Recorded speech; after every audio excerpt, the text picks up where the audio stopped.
Hey everyone, welcome back. If Bumble says there is a network connection error, follow these steps.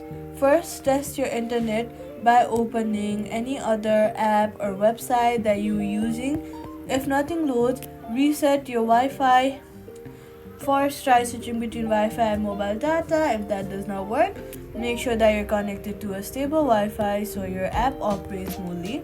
After that, turn airplane mode on for about 10 to 15 seconds and then turn it back off. This resets your network connection. Next, disable any VPN or proxy apps on your phone. VPNs often block Bumble servers.